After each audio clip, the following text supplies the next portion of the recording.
பொதுவாய் வேதத்திலிருந்து நாம் ஒவ்வொரு நாளும் வேத வசனத்தை கற்றுக்கொண்டு வருகிறோம். அதிலே புதிதாய் வருகிறவர்களுக்கு அல்லது ஏற்கனவே ரொம்ப காலமாக வந்து கொண்டிருக்கிறவர்களுக்கு சொல்லப்படுகிற சத்தியத்திலே வித்தியாசம் இருக்கும். ஒரு சில காரியங்கள் புரியாமல் போய்விடும். வேதத்தில் ஆழமான சத்தியங்கள் உண்டு, மேலோட்டமான சில அடிப்படை சத்தியங்கள் உண்டு. ஆனால் சபைக்கு நாம் ஒவ்வொரு நாளும் ஒவ்வொரு மாதிரியான சத்தியத்தை நாம் கொடுத்து கொண்டே இருக்க வேண்டும். எல்லா தரப்பினருக்கும் எல்லா நாளும் புரியும் என்று சொல்ல முடியாது. ஒரு சில சமயங்களிலே நம் புதிதாய் வருகிறவர்களுக்கும் அடிப்படை சத்தியங்களை நாம் எடுக்க வேண்டியது நம்முடைய தலையாய கடமையாகவும் கட்டளையாகவும் இருக்கிறது. இதில் முக்கியமாக இந்த நாளிலே இன்றைக்கு உலகத்திலே முக்கியமாய் நம்ம தமிழ்நாட்டிலே இந்த விக்கிரகாராதனை நிறைந்த பகுதியிலே சில பொதுவாய் இருக்கக்கூடிய பிரச்சனைகள், அடிப்படை சத்தியமே இன்றைக்கு இல்லாத நிலைமையிலே நாம் வாழ்ந்து கொண்டிருக்கிறோம். நாம் இன்று சொல்லும் பொழுது இன்றைக்கு நம்முடைய சபையிலே ஆழமாய் வசனத்தை அறியாத காரணத்தினாலே, நாம் அறியாமையினாலே இன்னும் அடிப்படை சத்தியத்திலே தவறுகிறவர்களாக இருக்கிறோம். வேதாகமத்தில் அப்படி ஒரு கூட்ட ஜனங்களை தேவன் நமக்கு ஒரு முன்மாதிரியாக நாம் கற்றுக்கொள்ள வேண்டும் என்பதற்காகவே வைத்திருக்கிறார். இந்த பகுதி 2 ராஜாக்கள் புஸ்தகத்தில் வருகிறது. இதை வாசிக்கும் பொழுது எனக்கு அது மிகுந்த பிரயோஜனத்தை கொடுத்த ஒரு பகுதியாக இருந்தது. 2 ராஜாக்கள் புஸ்தகம் 17ஆம் அதிகாரம்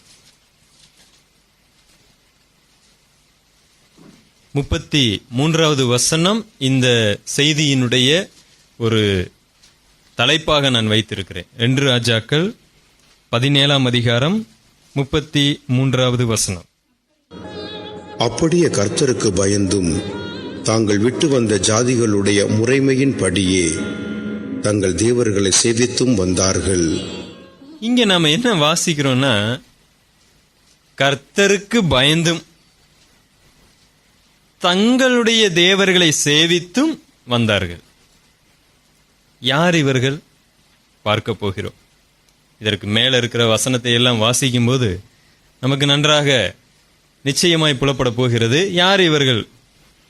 ஆனா இவங்க செய்த காரியம் இந்த வசனத்துல அற்புதமாய் தேவன் எழுதி வைத்திருக்கிறார். கர்த்தருக்கும் பயந்தாங்க, தங்களுடைய தேவர்களுக்கும் பயந்தாங்க. இப்படி செய்ய முடியுமா? இதை தேவன் விரும்புகிறாரா? தேவன் விரும்ப மாட்டார். ஒன்றை நன்றாக ஞாபகத்திலே நாம் வைத்துக் கொள்ளலாம். இன்றைக்கு நீங்களும் நானும் ஒரு விஷயத்தை முடிவு செய்து இந்த இடத்திலிருந்து திரும்பி போக போறோம். ஒரு முறை நான் கல்லூரியில் படித்துக் கொண்டிருக்கும் பொழுது, செக்குலர் டிகிரி படித்துக் கொண்டிருக்கும் பொழுது என்னுடைய நண்பனுடைய வீட்டுக்கு சென்றேன். இரவில் அங்கே தங்க வேண்டிய ஒரு சூழ்நிலை வந்தது. தங்கினேன். மறுநாள் காலை எழுந்த உடனே நண்பனுடைய அம்மா வந்தாங்க. சாலமன் வந்து தங்கின உடனே நைட்டு மேரி மாதா என் கனவுக்கு வந்தாச்சு.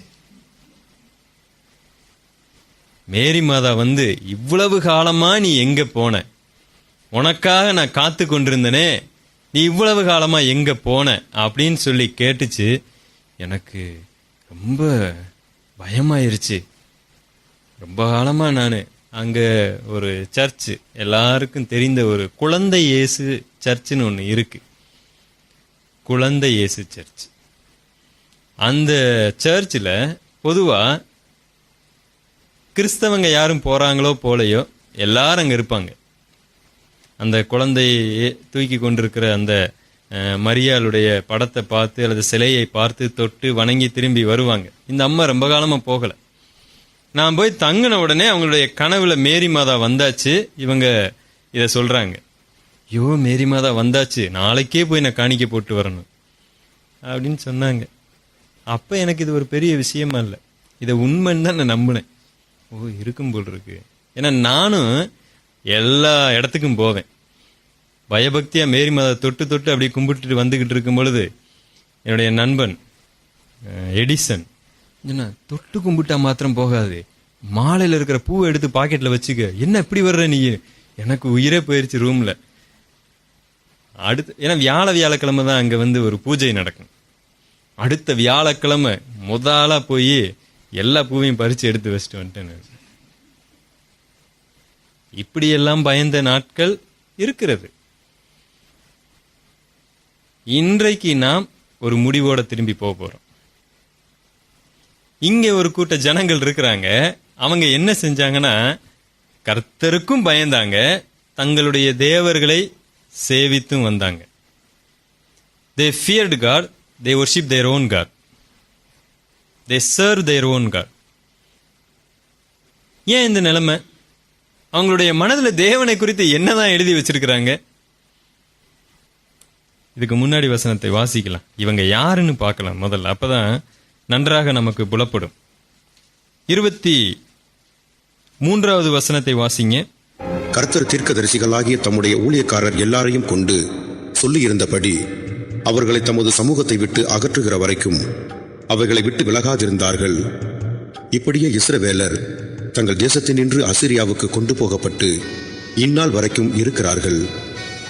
அசீரியா ராஜா பாபிலோனிலும் ஊத்தாவிலும் ஆபாவிலும் ஆமாத்திலும் செப்பர் வாயுமிலும் இருந்த மனுஷரை வரப்பண்ணி அவர்களை இஸ்ரவேல் புத்திரருக்கு பதிலாக சமாரியாவின் பட்டணங்களிலே குடியேற்றினான். இவர்கள் சமாரியாவை சொந்தமாய் கட்டிக்கொண்டு அதன் பட்டணங்களிலே குடியிருந்தார்கள். அவர்கள் அங்கே குடியேறினது முதல் கர்த்தருக்கு பயப்படாததினால் கர்த்தர் அவர்களுக்குள்ளே சிங்கங்களை அனுப்பினார். அவைகள் அவர்களின் சிலரை கொன்று போட்டது. போதும். இங்க நம்ம வாசிக்கிறோம். பொதுவாய் பழைய ஏற்பாடை வாசிக்கும் பொழுது கொஞ்சம் ஜாக்கிரதையாக நாம் வாசிக்க வேண்டும். பழைய ஏற்பாட்டிலே தேவன் தனக்கென்று ஒரு நாட்டை தெரிந்து கொண்டு, அப்ப மற்ற நாடெல்லாம் தேவனுடைய நாட்டிலிருந்து விலக்கப்பட்டவர்களா? அல்ல, இவர்களை கொண்டு மற்றவர்களுக்கு புத்தி புகட்ட வேண்டும் என்று தேவன் தெரிந்து கொண்டார். இந்த நாட்டை நான் தெரிந்தெடுப்பேன், இவர்களை என்னுடைய சட்ட திட்டத்தில் நான் நடத்துவேன், இவர்கள் மூலமா எல்லா நாடுகளுக்கும் என்னுடைய மகத்துவங்களை கொண்டு போய் சேர்ப்பேன், என்னுடைய சட்ட ஒழுக்கங்களை கொண்டு போய் சேர்ப்பேன். ஆனா நடந்தது வேறு. இவங்களே என்ன பண்ணல? தேவனுடைய சட்ட திட்டத்திற்கு கீழ்ப்படிந்து நடக்கல. புரிந்து கொண்டீங்களா? இவங்களை வைத்து மற்ற நாடுகளுக்காக தேவன் எல்லாவற்றையும் செய்து கொண்டிருக்கிறார், இவங்களே ஒழுக்கமா நடக்கல. அப்ப தேவன் ஏற்கனவே சொல்லி இருந்தார், சொல்லாததை செய்ய மாட்டார் தேவன் என்னைக்குமே. சொல்லி இருந்த காரியம். அதனாலதான் 23வது வசனம் எப்படி ஆரம்பிக்குது தெரியுங்களா? கர்த்தர் தீர்க்கதரிசிகளாகிய தம்முடைய ஊழியக்காரர் எல்லாரையும் கொண்டு சொல்லி இருந்தபடி. கர்த்தர் தம்முடைய தீர்க்கதரிசிகள் என்று பன்மையிலே குறிப்பிடுகிறார். நூற்றுக்கணக்கான தீர்க்கதரிசிகளை கொண்டு பேசிக்கொண்டே இருந்தார். தப்பு பண்ணீங்கன்னா அந்நிய நாட்டுக்கு சிறைப்பட்டு போயிருவீங்க. கேட்கவே இல்லை, தான் சொல்லி இருந்தபடி செய்தார். இன்றைக்கும் தேவன் சொல்லுகிறார், தன்னுடைய ஒரே பேரான குமாரனை விசுவாசிக்கிறவன் நித்திய ஜீவனை பெற்றுக் கொள்ளுவான். விசுவாசிக்கல என்று சொன்னால் உங்களுக்கு நித்திய ஜீவன் கிடையாது, உங்களுக்கு நரகம். அவர் சொன்னதைத்தான் செய்கிறார். அன்றைக்கு போய் நரகத்தில் பக்கத்துல வாயிலில் நின்று கொண்டு, ஆண்டவரே எங்களால் தாங்க முடியவில்லையே, எப்படி நாங்க இதற்குள்ளாக போவது? தேவன் சொன்னதை செய்கிறவர். இங்கே அவர் சொன்னபடி அவங்க கேட்காதனால இவர்களை அந்நிய தேசத்திற்கு சிறைப்பட்டு போக செய்தார்.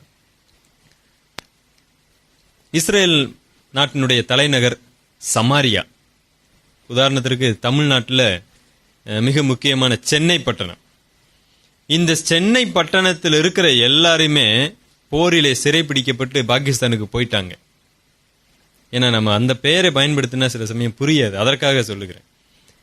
இப்ப பாகிஸ்தான்ல இருக்கிற ஒரு அதிபர், முஷரப்னு வைத்துக் கொள்ளலாம், இல்ல வைத்துக் கொள்ளலாம், அவர் என்ன பண்ணிட்டாரு, இங்க சென்னை பட்டணத்துல இருக்கிறவங்க எல்லாம் இங்க கொண்டு வந்து வச்சிட்டோம், சென்னை பட்டணமே காலியா இருக்கு, நம்ம நாட்டு மக்களையும் வேற எங்கெங்கயோ சிறை பிடிச்சிட்டு வந்திருந்தார் அவரு, எல்லாரையும் கொண்டு போய் எங்க வச்சிடலாம், சென்னை பட்டணத்துல குடியிருக்க வச்சிடலாம்.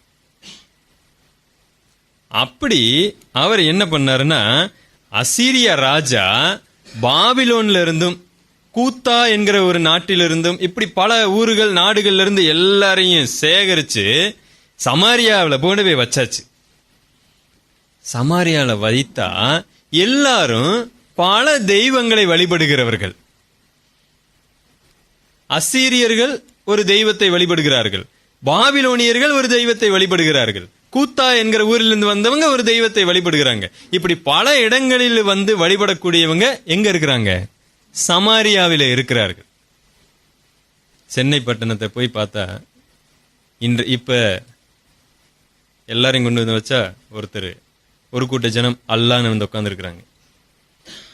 ஒரு கூட்ட ஜனம் குருநானக் சீக்கியர்கள் அப்படின்னு வந்து உட்கார்ந்து இருக்கிறாங்க. இன்னும் ஒரு கூட்ட ஜனங்கள் மாரியாத்தா அப்படின்னு வந்து உட்கார்ந்து இருக்கிறாங்க. இன்னும் ஒரு கூட்ட ஜனங்கள் இயேசு அப்படின்னு வந்து உட்கார்ந்து இருக்கிறாங்க. இப்படி எல்லாரும் அங்க வந்து குழுமி இருக்கிறாங்க. நடந்தது என்னன்னா, இங்க வேத வசனத்துல என்ன எழுதி இருக்குன்னா, அவங்க கர்த்தருக்கு, இந்த உலகத்தை படைத்த தேவனுக்கு பயப்படாமல் வாழ்ந்ததினாலே தேவன் அவர்களுக்குள்ளாக சிங்கங்களை அனுப்பினார் என்று போட்டிருக்கிறது. இதை நான் வேறு மாதிரி சிந்திக்கிறேன். வேதாகமத்தில் பல இடங்களிலே ஆண்டவர் என்ன சொல்லுகிறார்னு கேட்டா, மனிதர்கள் இல்லாத இடத்துல காட்டு மிருகங்கள் பெருகி போகும். மனிதர்கள் இல்லாத இடத்துல காட்டு மிருகங்கள் எளிதாக பெருகிவிடும். இங்கே சமாரியா தேசத்திலே ஆட்கள் இல்லைன்னு உடனே காட்டு மிருகங்கள் என்ன பண்ண ஆரம்பிச்சிருச்சு? எளிதில் ஊருக்குள்ள வர ஆரம்பிச்சது. இப்பயே தண்ணி தேடி எல்லா யானைகளும் பூனைகளும் வர ஆரம்பிச்சிருச்சு. நாம இருக்கிறதுக்கு இடம் இல்லாம போகக்கூடிய நிலைமை மாதிரி ஆயிருச்சு. நாங்க துடியூர்ல இருக்கும் பொழுது இரவு 2 மணி இருக்கும், நல்லா தூங்கிக்கிட்டு இருக்கிறோம். பயங்கரமான சத்தம். என்னடான்னு போய் பார்த்தா ஒரு காட்டு யானை எங்க வீட்டுக்கு முன்னாடி வந்துருச்சு. ஊரே எழுந்திரிச்சு நிக்கிது, எங்களுக்கு தெரியல, அப்படி தூங்கிக்கிட்டு இருக்கிறோம் நாங்க. இப்பதான் எந்திரிச்சு வர்றீங்களா பக்கத்துல? ஆமாங்க, எல்லாம் மாடிக்கு போயிட்டோம். இதுல இன்னொன்னு என்னன்னா, எங்களுக்கு வீடு கொடுத்தவரு அந்த நுழை பெரிய அந்த கார் நிப்பாட்டுற இடத்த பெருசா கட்டி வச்சிருக்கிறாரு. கேட்டே போடல. எல்லார் வீட்லயும் கேட் இருக்கு, எங்க வீட்டுல மட்டும் கேட் இல்ல. யானை என்ன ஒரு 2 யானையும் உள்ள வந்துடலாம் ஈஸியா. அப்படி உள்ள வந்து லேசா அப்படி ஒரு இடி இடிச்சுச்சுன்னா போதும், வீடு மாத்திரம் காரெல்லாம் சப்பிழிஞ்சிரும். எங்களுக்கு அது வேற பயம். ஐயோ என்ன ஆக போதோ. எல்லா ஆளாளுக்கு அவங்க சாமியை கும்பிட்டுட்டு இருந்தாங்க. எத்தனையோ அந்த விரட்டக்கூடியவங்கெல்லாம் வந்தாங்க. கடைசி வரைக்கும் ஒன்றும் பண்ண முடியல. அங்க இருக்கிற எல்லாத்தையும் சாப்பிட்டுட்டு அதுவா போயிருச்சு. அது இவங்க இதனால ஒன்றும் நடக்கல. அங்க ரொம்ப காலமா அந்த பகுதியில எல்லாம் பயந்துகிட்டே இருந்தோம். அப்படி காட்டு மிருகங்கள் உள்ளே வந்துருச்சு. சிங்கங்கள் வந்து அந்த கூட்டத்தில் இருக்கவங்கள கடிச்சு ஆங்காங்க சாப்பிட ஆரம்பித்த உடனே இவங்க பயந்துட்டாங்க. என்ன நடக்குது பாருங்க. 26வது வசனத்தை வாசிங்க. அப்பொழுது ஜனங்கள் அசிரியா ராஜாவை நோக்கி, நீர் இங்கே இருந்து அனுப்பி சமாரியாவின் பட்டணங்களிலே குடியேற்றுவித்த ஜாதிகள் அந்த தேசத்து தேவனுடைய காரியத்தை அறியாதபடியினால் அவர் அவர்களுக்குள்ளே சிங்கங்களை அனுப்பினார். அந்த தேசத்து தேவனுடைய காரியத்தை அவர்கள் அறியாதபடியினால் அவைகள் அவர்களை கொன்று போடுகிறது என்று சொன்னார்கள். இவங்க என்ன நினைச்சாங்கன்னா, அது உண்மையா அல்லது தேவனை அதை செய்தாரா, அதையெல்லாம் நாம் இன்னைக்கு சிந்திக்க போகிறது. ஆக மொத்தம் சிங்கங்கள் வந்து கடித்து அவ்வப்பொழுது மனிதர்களை சாப்பிட்டு கொண்டிருக்கிறது. இவங்க எல்லாம் ராஜாவை பார்த்து சொன்னாங்க, ஓ எங்களை கொண்டு வந்து இங்க வந்து வச்சிட்டீங்களே, இங்க இருக்கிற இந்த கர்த்தர் எங்களை சிங்கங்களை அனுப்பி கொன்று போடுகிறார். நாங்க என்ன செய்யட்டும்? ஒன்னா எங்களை எங்க இடத்துக்கு கொண்டு போயிருங்க, அல்லது வேற ஏதாவது பண்ணுங்க. அதற்கு ராஜா என்ன செய்யறாருன்னு பாருங்க. 27வது. அதற்கு அசிரியா ராஜா, நீங்கள் அங்கே இருந்து கொண்டு வந்த ஆசாரியர்களில் ஒருவனை அங்கே அழைத்து கொண்டு போங்கள். அவர்கள் அங்கே குடியிருக்கும்படிக்கு அவன் அவர்களுக்கு அந்த தேசத்து தேவனுடைய காரியத்தை போதிக்க கடவன் என்று கட்டளையிட்டான். இங்க பாத்தீங்களா, அசீரியா ராஜா ஒன்னு யோசித்தார். அங்க இருந்து எல்லாத்தையும் சிறை பிடிச்சிட்டு வந்துட்டோம். அந்த தேவன் இப்ப சிங்கத்தை அனுப்பி எல்லாத்தையும் கொன்னுகிட்டு இருக்கிறாரு. அதனால சிறை பிடிச்சிட்டுல வந்த ஒரு பூசாரிய கூப்பிடுங்கய்யா. பூசாரிய கூப்பிட்டாங்க. நீ போய் அங்க இரு. அங்க இருந்து இந்த தேவனுடைய காரியங்களை அவங்களுக்கு போதி. அவங்களை போதிச்சேன்னு சொன்னா இந்த தேவன் என்ன பண்ண மாட்டாரு? சிங்கங்களை அனுப்பி கொல்ல மாட்டாரு அப்படின்னு ராஜா சொன்ன உடனே அதே மாதிரி அங்கிருந்து ஒரு பூசாரி அனுப்பிட்டாங்க. இங்கே ஆசாரியர்கள் என்று சொல்லப்படுவது இஸ்ரவேல் தேவனுக்காக ஊழியம் செய்கிறவர்கள். பூசாரி என்று சொன்னா புரிந்து கொள்ளலாம், அதற்காக அந்த வார்த்தையை பயன்படுத்துகிறேன். 28வது வசனம். அப்படியே அவர்கள் சமாரியாவிலிருந்து கொண்டு போயிருந்த அந்த ஆசாரியர்களில் ஒருவன் வந்து பெத்தேலிலே குடியிருந்து கர்த்தருக்கு பயந்து நடக்க வேண்டிய விதத்தை அவர்களுக்கு போதித்தான். அங்க வந்தவனே அந்த ஆசாரியன் அல்லது அந்த பூசாரி, இஸ்ரவேலின் தேவனாகிய கர்த்தருக்கு ஊழியம் செய்கிற ஆசாரியன் என்ன பண்றான்னா, கர்த்தருக்கு பயந்து நடக்க வேண்டிய விதத்தை அவர்களுக்கு போதிக்கிறான். இதிலிருந்து ஒன்றை நான் கற்றுக்கொண்டு எனக்கு பிரயோஜனமா இருக்கிற காரியத்தை உங்களுக்கு சொல்ல விரும்புகிறேன். இந்த பல தெய்வத்தை வழிபடுகிற ஜனங்கள் ஒன்றை நினைத்து வைத்திருந்தாங்க, எங்களுடைய தேவன் மாத்திரம் தேவன் அல்ல, இன்னும் எத்தனையோ தேவர்கள் இருக்கிறாங்க. அதுல ஒரு தேவர் தான் யாரு? இந்த யெகோவா தேவன். நம்ம நாட்டில இருந்து இங்க வந்ததுனால இவர் நம்மளை என்ன பண்றாரு? அடித்து கொன்று போடுகிறார் அப்படின்னு நம்பிக்கிட்டு இருந்தாங்க. கிட்டத்தட்ட 2500-3000 வருஷத்துக்கு இவர்கள் என்ன நம்பிக்கொண்டிருந்தாங்களோ அதையேத்தான் இன்றைக்கு நாம் என்ன பண்ணிட்டு இருக்கிறோம்?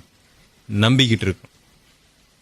இந்த உலகத்தை படைத்தது ஒரே தேவன் தான் அப்படின்னு நம்ம சொன்னாலும் கூட இன்றைக்கு அநேகர் என்ன நம்புறாங்கன்னா, மறைமுகமாக ஒரு தேவன் மாத்திரமல்ல, பல தேவர்கள் உண்டு. அதாங்க. அதனாலதான் அந்த அம்மா எனக்கு சொல்லுச்சு, மாரியாத்தா மேரியாத்தா என்னைய கூப்பிட்டாங்க. அப்ப அந்த அம்மா என்ன நினைக்குது? மேரியும் ஒரு தெய்வம் இருக்கு, அந்த ஒரு தெய்வம் இருக்கு. முதல்ல ஒன்றை நம்ம முடிவு பண்ணிக்கலாம், இந்த உலகத்துல பல தேவர்கள் இருக்கிறார்களா அல்லது ஒரே தேவன் தானா? இதை எப்படி புரிந்து கொள்வது? பல தெய்வங்கள் இருக்கிறது என்று நம்பினால் அதுல உறுதியா இருந்து அதை நம்புங்கள். அல்லது ஒரே தேவன் தான் இருக்குன்னு சொன்னா இந்த சம்பவத்திற்கு இடம் இருக்கக்கூடாது இனிமேல் நம்மளுடைய வாழ்க்கையில. என்னுடைய கர்த்தருக்கும் என்னுடைய தேவர்களுக்கும் நான் பயப்படுவேன், இந்த அந்நிய தேவனுக்கும் பயப்படுவேன், அந்த தேவர்களுக்கும் பயப்படுவேன். இன்னும் ஒரு சிலர் சொல்லுவாங்க, அது வேறு வார்த்தை, எல்லா தேவனும் ஒரே ஒரு கடவுளை தான் கும்பிடுறாங்க, எல்லா மக்களும் ஒரே கடவுளை தான் கும்பிடுறாங்க. அது வேறு, அதுக்கு நான் பின்னாடி வர்றேன். அது வேறு. நாம் இப்பொழுது எதை சிந்திக்கிறோம் என்று சொன்னால், பல தெய்வங்கள் இருக்கிறதா, அதைத்தான் நாம் இப்ப சிந்திக்க போகிறோம். இந்த சமாரியாவிலே குடியிருந்த அநேக ஜனங்கள் தங்களுடைய தேவர்கள் இருந்தாலும் கூட அந்நிய தேவனாகிய கர்த்தருக்கு பயந்தாங்க. முதல்ல இதுல எது ஏன் தவறு என்று சொல்லுகிறேன். உங்களை படைத்த ஒரு கர்த்தர் இருக்கிறாரு, பாகிஸ்தான்ல இருக்கிறவங்களை படைத்த ஒரு தேவன் இருக்கிறாருன்னு வைத்துக் கொள்ளலாம். தமிழ்நாட்டில் இருக்கிற மக்களை படைத்த ஒரு தேவன் இருக்கிறாருன்னு வைத்துக் கொள்ளலாம். கொஞ்சம் இப்படி யோசிங்க. இப்ப பாகிஸ்தான்ல இருக்கிற மக்களை கொண்டு வந்து தமிழ்நாட்டில் வச்சாச்சு, தமிழ்நாட்டில் இருக்கிறவங்களை கொண்டு போய் சிறைப்பிடிச்சு அங்க வச்சாச்சு. இப்ப ஜனங்கள் என்ன நினைக்கிறாங்க, இந்த தேவனுக்கு, ஏன்னா தமிழ்நாட்டில் இவர்களை படைத்த தேவனுக்கு நாம ஏதாவது செய்தாகணும், அப்படி இல்லைன்னா இவர் என்னை கொன்று போட்டுருவார். ஏன்னா எங்க தேவன் இவங்களோட போராடி சண்டை போட்டு ஜெயிக்கலாம் முடியாது. அவர் அங்கதான் அவருக்கு வலிமை. எங்க? பாகிஸ்தான்ல. பாகிஸ்தானை விட்டு அவரால் வெளியில வர முடியாது. தெரியாதனமா நாங்க வந்துட்டோம். அந்த எல்லை கூடி இருக்கிறது. இன்னைக்கு நிறைய இடங்கள்ல அப்படித்தான். இந்த எல்லையை விட்டு அந்த சாமினால வர முடியாது. அதுக்கு பேரை எல்லை சாமின்னு வச்சிருப்பாங்க. அந்த எல்லையை விட்டு அதனால வர முடியாது. அது எப்படி சாமியா இருக்கும்? எல்லையை விட்டு இவங்க போவாங்களாம், இவங்களை படைத்த தேவன் போக முடியாது. நாம குறைவுள்ளவர்களா இருக்கிறோம். முதல்ல இத்தனை தேவர்கள் இருக்காங்களா? அப்ப உங்களை படைத்த தேவன் யாருன்னு எப்படி தெரிந்து கொள்வீங்க? இல்ல தமிழ்நாட்டில் பிறந்தனால எனக்கு மாரியாத்தா பிரதர், நீங்க இங்கிலாந்துல பிறந்தனால உங்களுக்கு மேரியாத்தா பிரதர் இல்ல. ஒன்றை நீங்கள் முடிவு செய்து கொள்ளுங்க. நான் அதுக்காக கிறிஸ்தவம் என்று சொல்ல வரவில்லை. ஒன்றை முடிவு செய்யுங்கள். இந்த உலகத்திலே நம்மை படைத்தது ஒரே தேவன்தான் என்பதை முடிவுக்கு கொண்டு வர இந்த வேதாகமத்திலே ஒரு வசனம் இருக்கிறது. அப்போஸ்தலர் நடவடிக்கைகள். இன்றைக்கு பல தேவர்கள் இருக்கிறார்கள் என்று நாம் சொல்லிக் கொண்டிருந்தாலும் ஒன்று மாத்திரம் உண்மையா இருக்கிறது, எல்லாவற்றையும் சிருஷ்டித்த தேவன் ஒரே மாதிரியாகவே சிருஷ்டித்திருக்கிறார். கொஞ்சம் யோசித்து பாத்தீங்களா? பாகிஸ்தான்ல இருக்கிறவங்களும் தமிழ்நாட்டில் இருக்கிறவங்களும் எப்படித்தான் இருக்கிறோம்? ஆமா, ஒரே மூக்கு தான் இருக்கு, 2 கண்ணு தான் இருக்கு, ஒரே மாதிரியாக படைக்கப்பட்டிருக்கிறது. அப்போஸ்தலர் நடவடிக்கைகளின் புஸ்தகம் 17ஆம் அதிகாரம் 26வது வசனம். மனுஷ ஜாதியான சகல ஜனங்களையும் அவர் ஒரே இரத்தத்தினாலே தோன்ற பண்ணி பூமியின் மீதெங்கும் குடியிருக்கச் செய்து முன் தீர்மானிக்கப்பட்ட காலங்களையும் அவர்கள் குடியிருப்பின் எல்லைகளையும் குறித்திருக்கிறார். கர்த்தராகிய தம்மை அவர்கள் தடவியாகிலும் கண்டுபிடிக்கத்தக்கதாக தம்மை தேடும்படிக்கு அப்படி செய்தார். தேவனை எப்படியாவது தேடி கண்டுபிடிச்சிடணுங்கிறதுக்காக மனிதர்களை எல்லாம் ஒரே மாதிரி படைத்திருக்கிறார். அப்படி இல்லைன்னா பல தெய்வங்கள் உண்டுன்னு நம்புறவங்க தெய்வங்களுக்குள்ள ஏதோ ஒரு கனெக்ஷன் இருக்கு. இந்த தெய்வம் அங்க பேசுகிறது, அப்பா மாரியாத்தா அங்க பேசுறாங்க, அல்லாவே ஒரே மாதிரி நம்ம படைக்கலாம். நீ பாகிஸ்தான்ல இருக்கிறவங்களை படைச்சாலும் சரி, தமிழ்நாட்டில் இருக்கிறவங்களை படைச்சாலும் சரி, நாம எல்லாம் பேசி ஒன்று பண்ணிக்கலாம். ஒரே மாதிரி என்ன பண்ணலாம், படைக்கலாம். அப்படி பேசி ஏதாவது படைக்கிறாங்களா? இதெல்லாம் கேட்பதற்கே ஒரு அறிவில்லாத தனமாக இருக்கிறதே. மனிதர்கள் ஏன் இப்படி இருக்கிறோம்? நாம் முதல்ல இந்த உலகத்திலே நம்மை படைத்த தேவன் ஒருவர் என்பதை உணர்ந்து கொள்ள வேண்டும். பல தெய்வங்கள் கிடையாது.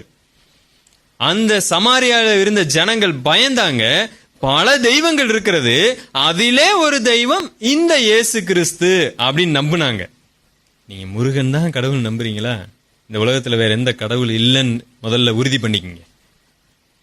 ஐயப்பன் தான் கடவுள் நம்புறீங்களா? வேற எந்த கடவுளும் இந்த உலகத்துல இல்லை அப்படிங்கறத உறுதி பண்ணிக்கங்க. நான் தேவன் மாத்திரம், யெகோவா கர்த்தர் மாத்திரம்தான், இயேசு கிறிஸ்து மாத்திரம்தான் தேவன் நம்புறேன். இந்த உலகத்துல வேற எந்த தேவனும் இல்லை அப்படி என்று ஒன்றே கிடையாது அப்படிங்கறதுல உறுதியா இருக்கிறேன். தேவன் அதை தெள்ள தெளிவாக எனக்கு வெளிப்படுத்தி இருக்கிறார்.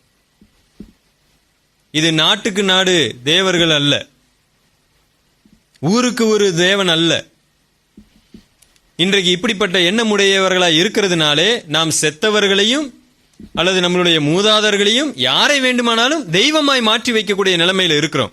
தெய்வத்துக்குரிய தகுதிகளை நாம் கொடுக்காததுனால எல்லாருக்கும் பயந்து கொண்டிருக்கிறோம். படையல்களையும் அவியல்களையும் பொறியல்களையும் எல்லாம் கொண்டு போய் வச்சுக்கிட்டு இருக்கிறோம். நம்ம ஏன் தெய்வத்துக்குரிய தகுதிகளை நம்ம கொடுக்காததுனால ஒன்றை உறுதி செய்து கொள்ளுவோம். தேவன் யாருங்கிறதுல உறுதியாயிருங்க.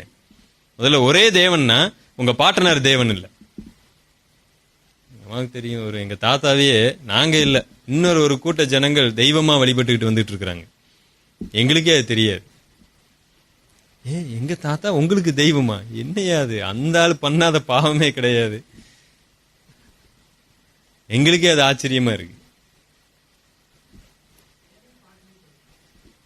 பாட்டன் கோயில், இன்னும் ஊர் உலகத்துல போனா பயங்கரமான பெயர்கள்லாம் இருக்கு. ஏன் தெரியுங்களா? நாம் யோசிக்காத காரணத்தினால. இன்றைக்கு நாம சபைக்கு ஒரு சிலர் அறியாமையினாலே வருகிறோம். அதே சமயத்துல நாம் விட்டு வந்த ஜாதியின் முறைமையின்படியும் நடக்கிறோம். ஒரே தேவன் தான் உண்டு என்பதை நீங்கள் உறுதி செய்து கொள்ளுங்கள். தொடர்ந்து அந்த வசனத்தை வாசிங்க. 2 ராஜாக்கள் புஸ்தகம் 17ஆம் அதிகாரம் 29வது வசனம். ஆனாலும் அந்தந்த ஜாதி தங்கள் தங்கள் தேவர்களை தங்களுக்கு உண்டு பண்ணி அந்தந்த ஜாதியார் குடியேறின தங்கள் தங்கள் பட்டணங்களில் சமாரியர் உண்டு பண்ணின மேடைகளின் கோவில்களில் வைத்தார்கள். இவங்க இந்த ஆசாரியன் எல்லா வசனத்தையும் போதிச்சாச்சு, இப்படிதான் கர்த்தருக்கு பயப்படணும், சிங்கங்களை சாப்பிடுது எல்லாம் சொன்னாங்க. ஆனாலும் என்ன பண்ணாங்க? தங்களுடைய தெய்வங்களையும் மேடையில வைத்து வழிபட ஆரம்பிச்சாங்க. இது என்ன ஞானத்தோடு செயல்படுகிறார்கள்? அந்த தேவன் எங்களை அழித்தார்னு இவங்களே ராஜாட்ட போய் சொன்னாங்க. சரி, அந்த தேவனை குறித்து உங்களுக்கு சொல்லிக் கொடுக்கிறோன்னு ஒருத்தர் சொல்லிக் கொடுக்கும் பொழுது தங்களுடைய தேவர்களுக்கும் விக்கிரகத்தை ஏற்படுத்தி வணங்கி கொண்டிருக்கிறாங்க. எத்தனை தெய்வத்தை தான் வணங்குவாங்க? கடைசியில எந்த தெய்வம் தான் இவங்களுக்கு படி இலக்கும்? ஒருவேளை உண்மையாகவே அது நடக்குதுன்னு இப்படி இருக்குன்னு வைத்துக் கொள்ளலாம், பல தெய்வங்கள் இருக்கிறதுன்னு வைத்துக் கொள்ளலாம். இந்த அசீரியர்கள் சிங்கம் கடிச்ச உடனே யெகோவா தேவனுக்கு பயந்து நடுங்கினாங்க. ஐயோ, இந்த தேவன் நம்மளை அடிக்க வந்துட்டாரு. இங்க தங்களுடைய தெய்வத்துக்கும் படையல்கள் அவியல்கள் வைத்து எல்லா பலியும் செலுத்திக்கிட்டு இருந்தாங்க. கொஞ்சம் தேவர்களுடைய பார்வையிலிருந்து யோசித்து பாருங்க. நம்ம படைச்ச பையன் அந்த தேவனுக்கு போய் வணங்கிக்கிட்டு இருக்கிறான், பயந்துகிட்டு இருக்கிறான். நமக்கு பயந்து வழிபட்டுக்கிட்டு இருக்கிறான். தெய்வங்களை யோசிக்குமா யோசிக்காதா? இப்படிலாம் யோசிக்க மாட்டீங்களா? இப்படிலாம் யோசிக்கலாம், தப்பே இல்லை. நான் படைத்த ஒரு காரியம் எனக்கு தான் அவன் பயப்படணும் தான் நினைப்பது எல்லாருக்கும் சாத்தி, அது உண்மை. நான் படைத்த ஒரு பிள்ளை அங்க ஏதோ அந்த சாமி சிங்கத்தை அனுப்பிருச்சுன்னு சொன்னவனே அங்க போய் பயந்துகிட்டு இருக்கிறான், எனக்கும் பயந்துகிட்டு இருக்கிறான். இப்படியா உலகத்துல தேவர்கள் செயல்பட்டு இருப்பாங்க மேல? அப்படி கிடையவே கிடையாதுங்க. இந்த உலகத்திலே ஒரே தேவன் தான். இன்றைக்கு முடிவு செய்து கொள்ளுங்க. இல்ல பிரதர், கிருஷ்ணரும் ஒண்ணுதான், கிறிஸ்துவும் ஒண்ணுதான். இது அடுத்த படிக்கு வர்றேன் பாருங்க. எல்லா பேரு தாங்க வித்தியாசப்படுது, பேரு தான் வித்தியாசம். ஆனா ஒரே தேவன் தான், அதை நான் நம்புறேங்க. ஒரே தேவன் தான். நீங்க கிறிஸ்துன்னு சொல்றீங்க, நான் கிருஷ்ணர்னு சொல்றேன். அவங்க மேரிங்கிறாங்க, நாங்க மாறிங்கிறோம். அவ்வளவுதாங்க வித்தியாசம். இப்படிப்பட்டவர்களுக்காகவும் வேதத்துல தேவன் பல இடங்களிலே அற்புதமா எழுதி வைத்திருக்கிறார். நாம் தேவன் என்று சொல்லி அவரை வழிபடுகிறோம். தேவன் என்கிற வார்த்தை பொதுவான வார்த்தை தான். யெகோவான்னு சொன்னாதான் அவர் கேட்கிறார் நான் சொல்ல வரல. தேவன் சொன்னாலே நாம் வழிபடுகிறோம். இங்கே பெயரிலே நான் முக்கியத்துவத்தை கொண்டு வரவில்லை, முறைமைகள். இவர்தான் தேவன் என்று சொன்னால் அவர் எதை விரும்புகிறார், அவர் எப்படி நம்மிடத்திலே தன்னை வெளிப்படுத்தி காண்பித்திருக்கிறார், அதுதான் முக்கியம் அங்க. ரைட்டு, நீங்க சொல்லுவது பிரகாரம் கிருஷ்ணராகவும் இருக்கலாம், கிறிஸ்துவாகவும் இருக்கலாம், மாரியாவாக இருக்கலாம், மேரியாவாக இருக்கலாம், எதுவா வேணாலும், அல்லாவாக இருக்கலாம், வேற சௌராஷ்டிரம் புத்த மதம் எப்படி வேண்டுமானாலும் நீங்க வைத்துக் கொள்ளுங்க. இந்த மதங்கள், மார்க்கங்கள் இதையெல்லாம் தேவனை குறித்து என்ன போதிக்கிறது? அந்த முறைமைகளிலே வித்தியாசம் இருக்கிறது. இந்த உலகை படைத்தவர் ஒருவர் மாத்திரமே என்று சொன்னால் எதற்காக அவரை வழிபடுகிறதுல இத்தனை வித்தியாசங்கள் இருக்கிறது? ஒரு இடத்துல வேதாகமம் சொல்லுகிறது, எனக்கு உருவம் இல்லை, அதனால எதோடையும் என்ன பண்ணிடாதீங்க, ஒப்பிட்டு பாத்துறாதீங்க. அதே இன்னொரு மார்க்கம் சொல்லுகிறது, இல்ல இல்ல எனக்கு உருவம்லாம் இருக்கு, பல உருவத்தை எதை வேண்டுமானாலும் வைத்துக் கொள்ளுங்க, இந்த உலகத்துல என்ன வேண்டுமானாலும் எடுத்துக்கொள்ளுங்க. இது ரொம்ப மோசமான கல்லா இருக்கு, உருவமே இல்லை, பரவாயில்ல அதை வச்சுக்க. இல்ல உருவமே இல்லை, அது ஒரு உருவம் தான், வச்சுக்க. இதுல ஒன்றை முடிவு செய்யுங்கள். நான் யாருடைய மனதையும் புண்படுத்துவதற்காக பேசல, ஞானத்தோடு யோசிப்பதற்காக நான் உங்களிடத்துல பேசிக் கொண்டிருக்கிறேன். ஒரு மார்க்கம் உருவம் இல்லை என்று போதிக்கிறது, ஒரு மார்க்கம் உருவம் உண்டு எது போதிக்கிறது, ஒரு மார்க்கம் எப்படி வேண்டுமானாலும் இருந்து கொள்ளுங்கள் என்று போதிக்கிறது. தேவனை குறித்து பல காரியங்களை போதிக்கிறது. ஒன்று ஒரே தேவன் என்று போதிக்கிறது, ஒன்று 600 கோடி பேர் மக்கள் தான், தேவர்கள் 1000 கோடிகள் இருக்கிறாங்கன்னு சொல்லி போதிக்குது. இதுல எது உண்மை? இன்றைக்கு ஜனங்கள் சொல்லுவது போல எல்லா பேரும் ஒரே தேவனை தாங்க குறிக்குது. பேரை வைத்து அல்ல நம்ம தேவனை அறிந்து கொள்ளுவது, முறைமைகள். தேவன் எதை விரும்புகிறார், அவர் எப்படி அறியப்படுகிறார், எப்படி அவர் நம்மிடத்தில் அவர் வெளிப்படுத்தி இருக்கிறார், அதை வைத்துக் கொண்டுதான் நம்ம தேவனை பின்பற்றி கொண்டிருக்கிறோம். இந்த யெகோவா தேவன் எப்படி நமக்கு வெளிப்படுத்தி இருக்கிறார் என்று சொன்னால், நான் உருவமற்றவன், எந்த உருவத்தையும் நீங்க வணங்கக்கூடாது, எந்த மனிதனையும் வணங்கக்கூடாது, எந்த தேவ தூதர்களையும் வணங்கக்கூடாது, படைக்கப்பட்ட எந்த சிருஷ்டியையும் வணங்கக்கூடாது, அவைகளில நான் இருக்க மாட்டேன். இன்னொரு இடத்துல சொல்லுது, இந்த மரம் சாதாரண மரம் தான், ஆனா இதுக்குள்ள திடீர்னு தேவன் உட்கார்ந்து கொள்ளுவார். இதை நாம வணங்கி கொள்ளலாம். முறைமைகள் மாத்திரமே உண்மையான தேவன் யார் என்பதை விளக்கி காண்பிக்கும், பெயர் அல்ல. முறைமைகள் முக்கியம். இங்கே இந்த ஜனங்கள் பல தெய்வங்கள் உண்டுன்னு நம்பினாங்க. தங்களுடைய தேவர்களுக்கும் ஆராதனை செய்தாங்க, அந்த தேவர்களுக்கு ஆராதனை செய்தாங்க. 30வது வசனம். பாபிலோனின் மனுஷர் சுக்கோத் பெனோத்தையும், கூத்தின் மனுஷர் நேர்காலையும், ஆமாத்தின் மனுஷர் அசிமாவையும், ஆபியர் நிபேகாசையும் தர்தாக்கையும் உண்டாக்கினார்கள். செப்பர்வியர் செப்பர் வாயுமின் தேவர்களாகிய அத்ரமலேக்குக்கும் அன்னமலேக்குக்கும் தங்கள் பிள்ளைகளை அக்கினியில் தகனித்து வந்தார்கள். போதும். ஏன் அப்போஸ்தலனாய் மன்னிக்கணும், பரிசுத்த ஆவியானவர் இதை எழுதி வைத்திருக்கிறார். நம்ம வாசிக்கிறதுக்கே கஷ்டமா இருக்கு. இதெல்லாம் அந்தந்த நாட்டினுடைய தேவர்கள். அதனாலதான் உங்களுக்கு நான் விலைக்கு சொன்னேன், பாகிஸ்தானிலிருந்து வந்தவர்கள் அல்லாவையும், குஜராத்திலிருந்து வந்தவர்கள் சீக்கியர்களையும், தமிழ்நாட்டிலிருந்து வந்தவர்கள் ஐயப்பனையும் இப்படி போட்டு படிச்சோன்னா நமக்கு ஈஸியா இருக்கும். இவங்க எல்லாம் என்ன பண்ணாங்கன்னா, தங்களுடைய இஷ்டத்தின்படி ஆராதிச்சாங்க, தங்களுடைய பிள்ளைகளை நெருப்பிலே தகனித்து வந்தாங்க. இது அவங்களுக்கு ஒரு முறைமை. அவங்க தேவன் என்ன சொல்லி இருக்கிறாருன்னா, அவங்க பிள்ளைகளை எங்க கொண்டு வந்து போட்டுறணும்? நெருப்புல கொண்டு வந்து போட்டுறணும். அன்றைக்கு அவங்க கண்மூடித்தனமா அவங்க பின்பற்றின தேவன் அவர்களுக்கு சொன்னதாக இவர்கள் என்ன வைத்துக் கொண்டிருக்கிறாங்கன்னு சொன்னா, நெருப்புல கொண்டு வந்து உன்னுடைய பிள்ளையை போட்டுரு, என்னை பிரியப்படுத்து. இங்கே யெகோவா தேவன் ஒரு இடத்துல சொல்லுகிறார், பிள்ளையை தீக்கடக்க பண்ணுகிறவன் சபிக்கப்பட்டவன். பிள்ளைகளுக்காக பிள்ளைகளையோ அல்லது தங்களுடைய சொந்தங்களையோ தீக்கடக்க பண்ணுகிறவன், தீக்குள்ளாக போடுறவன், தீயில நடந்து போய் இவங்கெல்லாம் சபிக்கப்பட்டவன் அப்படின்னு சொல்லி இருக்கு. அப்போ பல தெய்வங்கள் உண்டுன்னு சொன்னா ஒவ்வொரு தெய்வத்துக்கும் மேல என்னதான் நடக்குது? சண்டை தான் நடக்குது. ஏன்னா ஒவ்வொருத்தங்களும் ஒவ்வொரு கொள்கையில இருக்கிறாங்க. புரியுது அவங்களுக்கு? ஒரு தெய்வன் இப்படிப்பட்ட கொள்கையில இருக்கிறாரு, இன்னொரு தெய்வம் என்ன சொல்லுது? இல்ல தீ கடக்க பண்ணணும், என் பிள்ளைகளை உன் பிள்ளைகளை தீயில போடணும் அப்படின்னு ஒரு தெய்வம் சொல்லுது, ஒரு தெய்வம் போடக்கூடாதுன்னு சொல்லுது. அப்ப மேல அவங்களுக்குள்ளாகவே என்னதான் முட்டி மோது சண்டை. இந்த உலகம் எப்படி ஒழுக்கமாக, இது எப்படி பாதுகாக்கப்பட்டிருக்கு இந்த உலகம்? இந்த உலகத்தை படைத்தவர்களுக்குள்ளாக இவ்வளவு பெரிய ஒரு சண்டைகள், கருத்து வேறுபாடுகள், பிரச்சனைகள் இருக்குமா? இது நாம ஏற்படுத்தி வைத்தது. பல தெய்வங்கள் அல்ல. பல தெய்வங்கள் இருந்துச்சுன்னு சொன்னா எப்பொழுதோ இந்த உலகம் சின்ன பின்னமாக்கப்பட்டிருக்கும். என வேத வசனத்தின் பிரகாரம், இன்றைக்கு நம்மளுடைய நடைமுறை வாழ்க்கையின் பிரகாரம் தெய்வங்களுக்குள்ளாக கருத்து வேறுபாடு இருக்கிறதே, இது ஒன்றை தவிடுபொடியாக்குகிறது. மேலே ஒரே தெய்வம் தான். பின்னையே இத்தனை முறைமைகள் நாம ஏற்படுத்தி கொண்டது. இதுல எது உண்மை என்பதை மாத்திரம் நாம் கண்டுபிடிக்க கடமையுள்ளவர்களாக இருக்கிறோம். தேவன் நமக்கு ஞானத்தை கொடுத்திருக்கிறார், பகுத்தறிவை கொடுத்திருக்கிறார். எது உண்மை? வேத வசனம் சொல்லுகிறதை நான் அப்படியே ஏற்றுக்கொள்கிறேன். தேவனுக்கு உருவம் இல்லை. உருவம் இருக்கக்கூடிய எல்லாம் அழிந்து போகும். உருவம் இல்லாமல் இருக்கிறது நித்திய நித்தியமாய் இருக்கும். தேவனுக்கு உருவம் இல்லை. ஒரு உருவத்தை வழிபடக்கூடாது என்று சொல்லுகிறதை அப்படியே நான் ஏற்றுக்கொள்கிறேன்.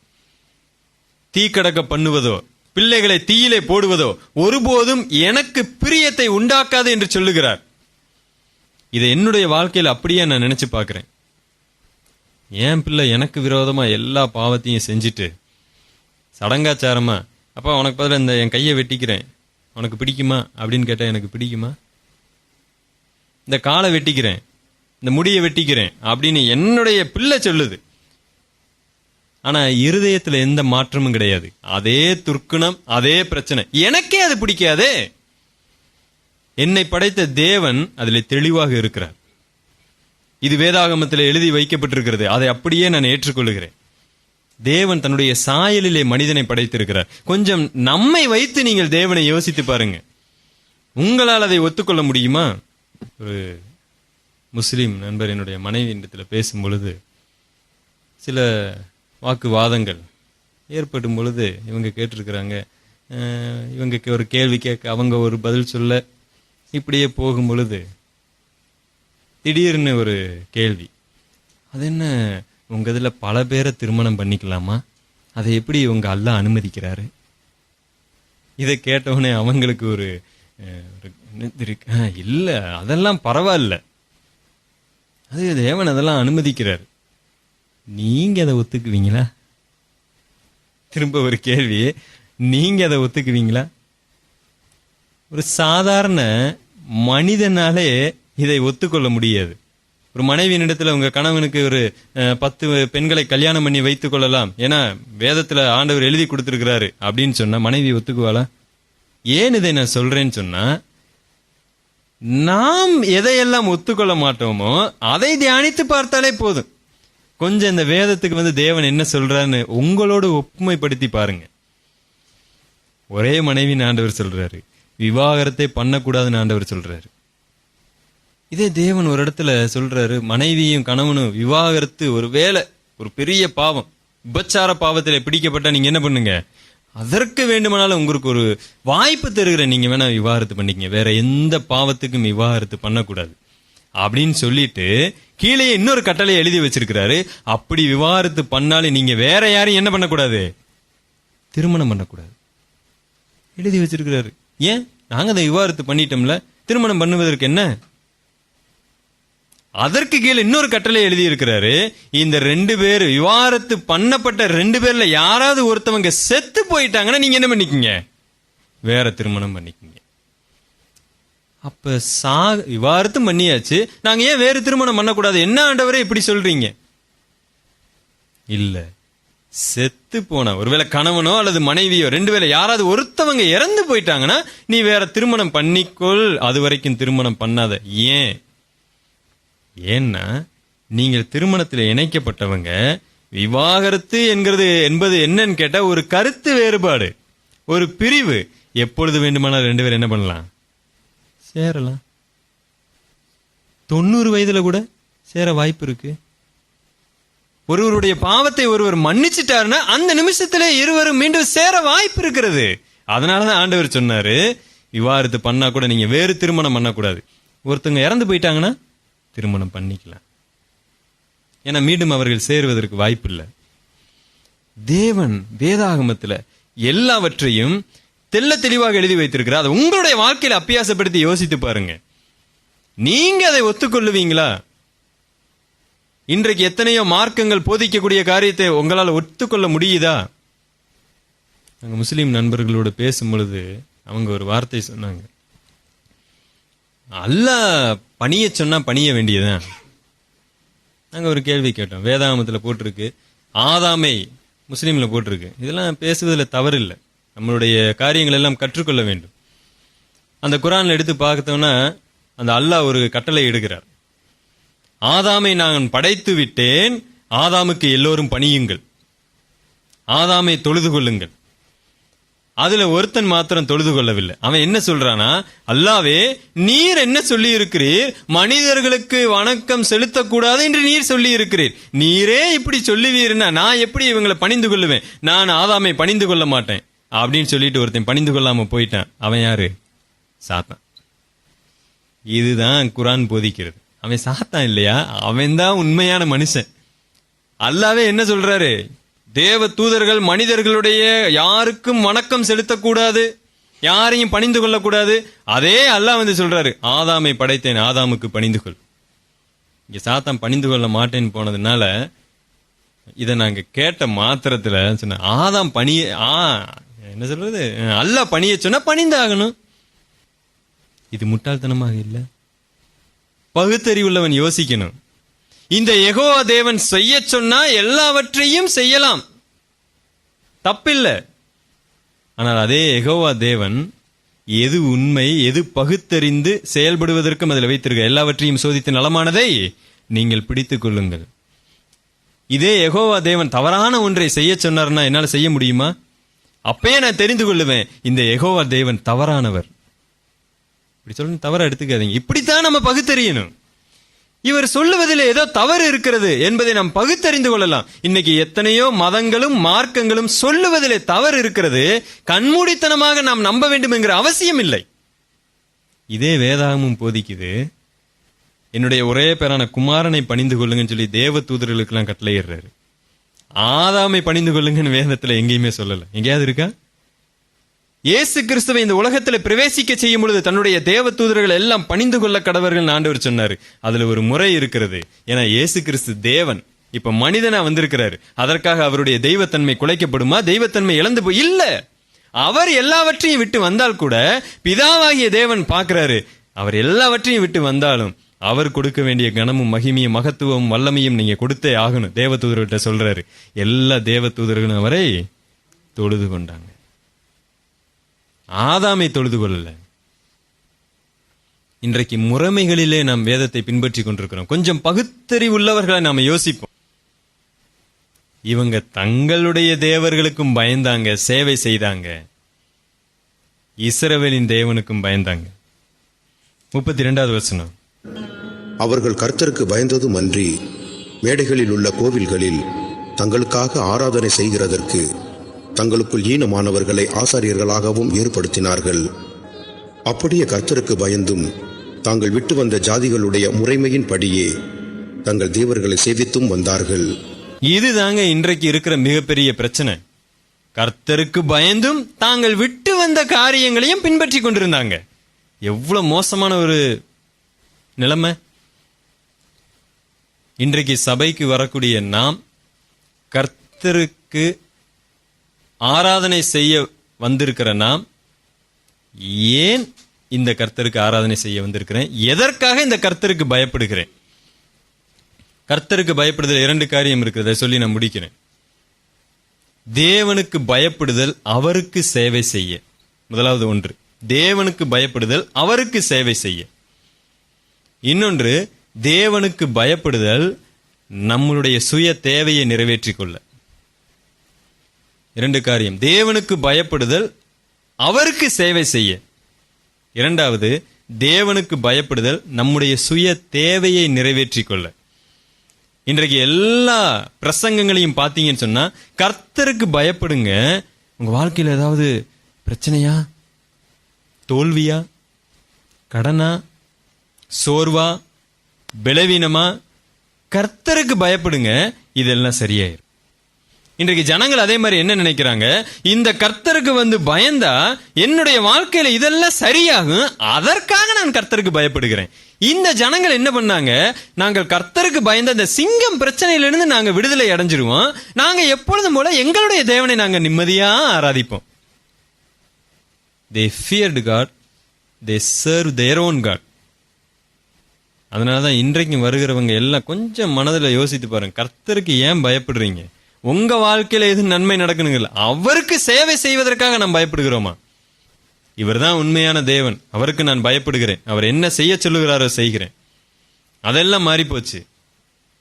அதனாலதான் அப்போஸ்தலனாகிய பவுல் தீமோத்தேயுல எழுதும் பொழுது, போதும் என்ற மனதனுடனே கூடிய தேவ பக்தி மிகுந்த ஆதாயம்.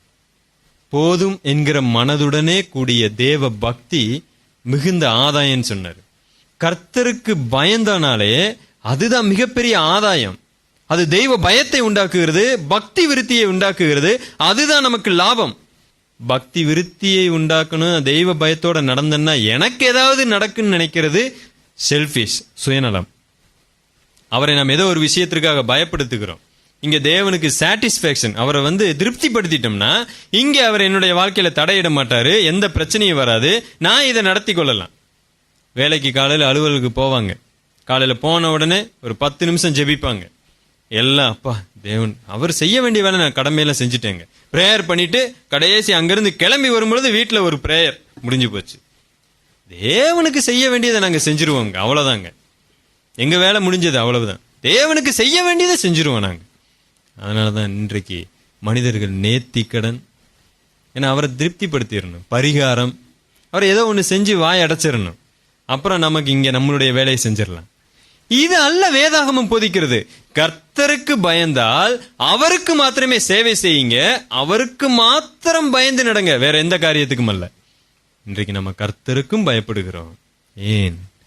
என்னுடைய சொந்த வேலைகள் நிறைய இருக்கு, அதெல்லாம் தடைப்பட்டு போயிடக்கூடாது. திருமணம் ஏதோ ஒரு காரியம் பிரச்சனை வருதா, உடனே யோசிப்போம், ஐயோ ஏதாவது தேவனிடத்துல ஏதாவது தவறு செஞ்சிட்டோமா, ஐயோ எனக்கு நல்ல வேலை கிடைக்கல, ஏதாவது தேவனிடத்துல ஏதாவது நான் பாவம் செஞ்சிட்டேன்னா, ஏன்னா வேலை கிடைக்காம வச்சிருக்கிறாரு. தேவனை நாம என்ன நினைச்சுக்கிறோம்னா, அவருக்கு செய்ய வேண்டியதை செஞ்சுட்டா இங்க நம்மளுடைய ரூட்டை கிளியர் பண்ணி விட்டுக்கிட்டே இருப்பார், எல்லாத்தையும் கிளியர் பண்ணிடுவார். அவர் திருமண காரியமா அவர் கிளியர் பண்ணிடுவார், ஏன்னா இங்க அவருக்கு செய்ய வேண்டியதை செஞ்சுட்டோம்ல. இங்க கல்யாணமா கிளியர் பண்ணியாச்சு, வேலையா படிப்பா எல்லாம் இங்க ஆண்டவர் கிளியர் பண்ணிடுவார். ஏதோ ஒரு தடையை வச்சுட்டாரா, இங்க தேவனுக்கு என்ன செய்யாம விட்டேன், நானு காலையில ஜெபிக்காம விட்டுட்டனோ, ஓ ஆமா அன்னைக்கு சாப்பிடும் போது ஜெபிக்கல, இப்படித்தான் நம்ம யோசித்துக் கொண்டிருக்கிறோம். இந்த தேவன் அப்படிப்பட்டவர் அல்ல, இவர் நம்மை தெரிந்தெடுத்துக்கிறார், அவருக்கு ஊழியம் செய்வதற்கு நம்ம வச்சுக்கிட்டு இருக்கிறாரு. நம்ம கர்த்தருக்கும் பயப்படுகிறோம், நம்முடைய சொந்த அலுவல்களை தேவனாக வைத்துக் கொண்டு செயல்பட்டு கொண்டிருக்கிறோம். தூக்கி எல்லாத்தையும் எரிஞ்சிருவோம். இங்க வேதவசனம் 33வது வசனம் தெளிவாய் சொல்லுகிறது, அப்படியே கர்த்தருக்கு பயந்தும் தாங்கள் விட்டு வந்த ஜாதிகளுடைய முறைமையின்படியே தங்கள் தேவர்களை சேவித்தும் வந்தார்கள். இன்னைக்கு யெகோவா தேவன் என்று மறுபடியும் ரட்சிக்கப்பட்டு வந்திருக்கிறோம், நாம பல காரியங்களை விட்டுவிட வேண்டி இருக்கிறது. ஏற்கனவே சனிக்கிழமை ஒரு நாள் நாங்க தியானிச்சோம், இன்னும் எத்தனையோ விஷயங்களை நாம விடவே இல்லை. எத்தனையோ சடங்காச்சாரங்களை நாம விடல, ஜாதியை விடல, பதவி ஏற்றத்தாழ்வை விடல, குணாதிசயங்களை விடுங்க, சடங்காச்சாரங்களை நாம விடல. அணிகலன்கள்ல கூட நாம இந்துக்கள் மார்க்கத்தை நாம பின்பற்றி கொண்டிருக்கிறோம், மற்ற முஸ்லிம் மார்க்கத்தை நாம பின்பற்றி கொண்டிருக்கிறோம். புத்த மார்க்கத்தை நாம பின்பற்றி கொண்டிருக்கிறோம். நம்மளுடைய உடைகளிலே கூட அந்நிய தெய்வர்களை குறித்து நாம அழகா சொல்லிக் கொண்டிருக்கிறோம். பயந்து நடுங்கிக்கிட்டு இருக்கிறோம். கர்த்தர் தெய்வமானால் அவருக்கு நீங்க பயப்படுவீங்கன்னு சொன்னா, அவர் என்ன செய்ய சொல்லி இருக்கிறாரோ அதை மாத்திரம் செய்யுங்க. அவருக்கு மாத்திரம் சேவை செய்யுங்க. நீங்கள் யாருக்கும் கடன்பட்டவர்கள் அல்ல. மற்ற தெய்வத்திற்கோ மற்ற சடங்காச்சாரத்திற்கோ நீங்கள் சேவை செய்ய வேண்டிய அவசியம் அல்ல. வேற எந்த நாளுக்காகவும் மாதத்திற்காகவும் பண்டிகை பிறப்புகளுக்காகவும் நீங்கள் பயப்பட வேண்டிய அவசியம் அல்ல. இதெல்லாம் வேற தேவர்கள் கிடையாது. வேற முறைமைகள் என்பது இந்த உலகத்துல கிடையாது. இந்த உலகத்தை படைத்தவர் ஒருவர் மாத்திரமே. அவர் ஒருவர் மாத்திரமே என்ன சொல்லி இருக்கிறார் என்று சொன்னால், இதெல்லாம் தேவையில்லை. எனக்கு உண்மையாயிரு, உன்னுடைய மனதை சுத்தப்படுத்திக்கிட்டு, உன்னுடைய மனசாட்சி என்ன சொல்லுகிறது அதற்கேள், வேத வசனம் என்ன சொல்லுகிறது அதன் பிரகாரம் நட. வேற எதற்கும் நீ பயப்பட வேண்டாம். வேற எந்த தேவர்களை குறித்தும் பயப்பட வேண்டாம். 34வது வசனத்துல, இந்நாள் வரைக்கும் அவர்கள் தங்கள் முந்தின முறைமைகளின்படி செய்து வருகிறார்கள். அவர்கள் கர்த்தருக்கு பயந்து நடக்கிறதும் இல்லை. தங்கள் சுய திட்டங்கள் முறைமைகளின்படியாகிலும் கர்த்தர் இஸ்ரவேல் என்று பெயரிட்ட யாக்கோபின் புத்திரருக்கு கற்பித்த நியாயப்பிரமாணத்திற்கும் கற்பனைக்கும் ஒத்தபடியாகிலும் செய்கிறதும் இல்லை. இதுக்கு முன்னாடி பார்த்தோம், அவர்கள் கர்த்தருக்கு பயந்தும் தங்களுடைய தேவர்களை சேவித்தும் வந்தார்கள். அடுத்த வசனத்துல பரிசுத்த ஆவியானவர் எழுதி வச்சிருக்கிறாரு, அவங்க கர்த்தருக்கும் என்ன பண்ணல, பயப்படல. அப்ப ஏன் கர்த்தருக்கு பயந்தாங்கன்னு முன்னாடி வசனம் போட்டிருக்கு? இந்த பயமே கிடையாது. ஆபீஸுக்கு போனா இந்த வேலை பார்க்கிற இடத்துல ஒரு மூத்த அதிகாரி வருவார். அவரை ஏதோ ஒரு நைஸ் பண்ணிட்டோம்னா நம்ம காரியம் ஆகும் அப்படின்னு சொல்லவுனே அவர் முன்னாடி போய் அப்படி கை கட்டி நாம ஓகே எல்லாம் பார்த்தோம், ஓகே ஓகே நீங்க சொன்ன நான் செய்யாம இருப்பணும் சார் அப்படின்ட்டு வெளியில வந்தவனே, இதெல்லாம் ஒரு ஆள்றாங்க, இவனுக்கெல்லாம் நம்ம கும்பிடு போட வேண்டிய சூழ்நிலை ஆயிருச்சு. இப்படித்தான் இவங்க யெகோவா தேவனுக்கு பயந்தாங்க. ஆண்டவரே சிங்கத்துல எடுத்து போட்டுருங்க. ஆமா உங்களுக்கு நாங்க பயந்து நடக்கிறோம் அப்படின்னு இந்த பக்கம் வந்தவனே, இந்த சிங்கம் தொல்லை ஒளிஞ்சா போதும், இங்க இந்த பக்கமே நம்ம வர தேவையில்லை, வா நம்ம தேவனுக்கு போவோம், நேபோத் ஆபோத் பாகால், அப்பா வாங்க. அந்த தெய்வம் கேட்கும், ஏன்பா நீ அங்க போய் பயந்துகிட்டு இருந்த, இப்படித்தான் என்னையும் போய் சொல்லிக்கிட்டு இருப்பியோ? ஐயோ நீங்க எவ்வளவு பெரிய தேவன், உங்களெல்லாம் நான் அப்படி சொல்லுவேனா? அந்த தெய்வம் அது சும்மா சிங்கத்தை காட்டி மிரட்டினால கொஞ்சம் அங்க போக வேண்டியதாயிருச்சு. இப்படித்தான் சபைக்குள்ள தேவர்களை நாம பிரியப்படுத்திக்கிட்டு இருக்கிறோம். நீங்க இதை ஒத்துக்குவீங்களா? நீங்க ஒரு அதிகாரியா இருக்கிறீங்க, நீங்க இதை ஒத்துக்குவீங்களா? காரியம் ஆவதற்காக மாத்திரம் ஒருத்தன் வந்து அப்படி பயந்து நடுங்கி உங்களை அப்படியே சோப்பு போட்டு குளிப்பாட்டி அப்புறம் தங்களுடைய எல்லா வேலையும் செய்யறது நீங்களே ஒத்துக்கொள்ள மாட்டீங்க. இந்த உலகத்தை படைத்த தேவன் எப்படி ஒத்துக்குவாரு? நீங்கள் தேவன் என்று நம்பிக்கொண்டிருக்கிற மற்ற காரியமும் இதை ஒத்துக்குமா? பிசாசே ஒத்துக்க மாட்டான். அதனால ஆண்டவர் சொன்னாரு, அவர்கள் கர்த்தராகிய எனக்கும் பயப்படல, அவர்கள் தேவன் என்று வணங்கி கொண்டிருக்கிற அந்த கல்லுக்கு முன்னுக்கு என்ன பண்ணல, அதுக்கும் பயப்படல. எதுக்குமே பயப்படல. நாம உண்மையில எதுக்குமே பயப்படல. இந்த உலகத்துல தேவன் நம்மை படைத்திருக்கிறார். யெகோவா தேவன் ஒருவரே கர்த்தர். அவருக்கு பயப்படுங்க, அவர் ஒருவருக்கே பயப்படுங்க. ஆண்டவர் அடுத்து ஒரு அற்புதமா ஒரு காரியங்கள் எழுதி வைத்திருக்கிறார். 39வது வசனம், உங்கள் தேவனாகிய கர்த்தருக்கே பயந்து நடப்பீர்களாக, அப்பொழுது அவர் உங்கள் எல்லா சத்துருக்களின் கைக்கும் உங்களை தப்புவிப்பார் என்று அவர்களுக்கு சொல்லி இருந்தார். தேவன் விரும்புகிறதெல்லாம் உண்மையாயிருங்க. நான் ஒருவன் தேவன் சொன்னா எனக்கு மாத்திரம் பயப்படுங்க, நான் உங்களை ஆசீர்வதிக்கிறேன். இன்றைக்கு நம்மளுடைய குடும்பத்திலும் சரி பல இடங்களிலும் சரி உண்மையாகவே நம்மளுடைய ஆசீர்வாதங்கள் தடைப்பட்டிருக்கிறதுக்கு காரணம் நம்மளுடைய இப்படிப்பட்ட நிலைமைதான். நாம் தேவனுக்கு தர வேண்டிய கனத்தையும் மகிமையும் தராமல் இருக்கிறதுனாலதான் இந்த ஆசீர்வாதத்துல நாம் குறைவுபட்டவர்களாய் இன்னமும் நாம் பிரச்சனைக்குரியவர்களாகவே இருந்து கொண்டிருக்கிறோம். தன்னுடைய பிள்ளைகள் கஷ்டப்படுத்தி பார்க்கணும். இந்த தேவன் என்ன ஒரு கொடூரமான தேவனா? நம்ம அடிக்கடி பேசுவோம், அது ஆசீர்வாதத்தை தேவன் கொடுக்கறது இல்லை, அதை செய்வதில்லை. உண்மைதான். அப்பதான் உண்மையான விசுவாசிகள் யாருன்னு தெரியும். அதற்காக இந்த தேவன் கொடூர மனம் படைத்தவர் அல்ல. விசுவாசிகளை கஷ்டப்படுத்தி தான் பார்க்கணும்னு இருக்கிற அப்படிப்பட்ட தேவன் அல்ல. நம்மளுடைய மகிழ்ச்சியிலே அவர் சந்தோஷப்படுகிற தேவன். இன்னும் நாம் குறைவு பெற்றிருக்கிறதுக்கு காரணம் நம்மிடத்துல தான் பிரச்சனைகள் இருக்கு. இப்பொழுது தேவன் நம்மிடத்துல பணத்தை கொடுத்தாலும் பொருளாதார ஆசீர்வாதங்களை கொடுத்தாலும் நாமால் அதை தாங்க முடியாது, பின்வாங்கி போயிடுவோம். நாம் குறைவுள்ளவர்கள். தேவனுக்கு கொடுக்க வேண்டிய கனத்தையும் மகிமையையும் இன்னும் நமக்கு கொடுக்க தெரியல. பயப்பட வேண்டிய காரியத்திற்கு மாத்திரம் பயப்படாமல் மற்ற எல்லாத்துக்கும் பயந்து கொண்டிருக்கிறோம். இந்த உலகத்துல ஒரே தேவன், அந்நிய தேவன் என்று கிடையவே கிடையாது. உறுதியா ஒன்றை வைத்துக் கொள்ளுங்க. அதே மாதிரி எல்லா மார்க்கங்களும் ஒரே தேவனுக்கு தான். பல வழிகள் தாங்க. போய் சேர்ற இடம் எங்கதான்? அது கோயில் தாங்க. எந்த வழியில வேணாலும் சுத்தலாம். அது போய் சேர்ற இடம் என்னது? கோயில் தான். அது தப்பு. பிரதர் என்ன சொன்னாரு, சென்னையில இருந்து திருப்பூருக்கு வரணும்னா எந்த பஸ் தான் ஏறணும்?